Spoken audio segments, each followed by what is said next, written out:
This is part 5 in trying to create a test of cardiovascular ability, which is included in my workout plan, which I can then use to correlate changes with in other health metrics.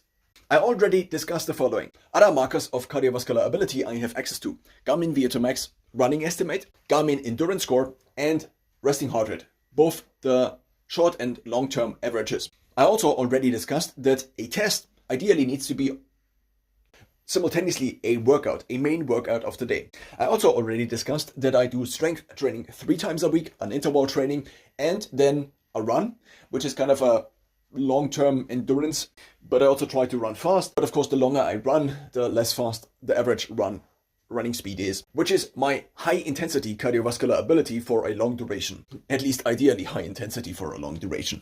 Now, for this workout to be simultaneously a test, because I want to train the whole body, ideally, I have 2 options. The first one is going to a swimming pool and doing a standardized swimming workout. The second is doing a standardized workout on an Assault Bike Pro X, which has the following advantages. The Assault Bike Pro X is the same, at least if the versions for now don't change. Therefore, the caloric calculation is also kind of the same, and also the distance calculation. If I therefore choose either the distance or the calories and try to do them as fast as possible, then if I do this a year from now, I can directly compare this to basically a year before this.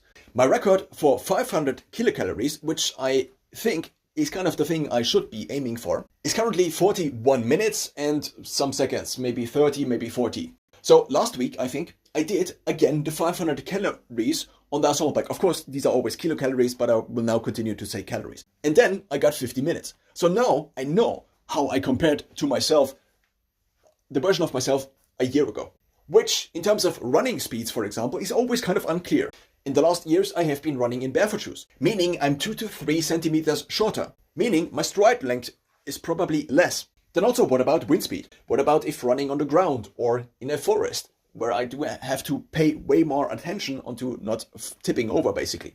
What about how much my shoe gives back, so maybe a barefoot shoe compared to a shoe that gives me back energy with every step I take? What I want to say is that even I do have running times of me running beginning from age 11 or 12, I cannot really compare these.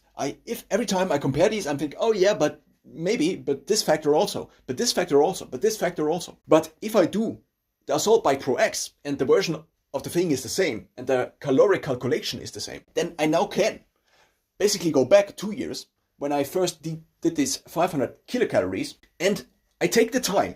And the time is the thing that is standardized. So I try to do this as fast as possible. So therefore, the one number I have is the time it takes me to do 500 kilocalories on the Assault Bike.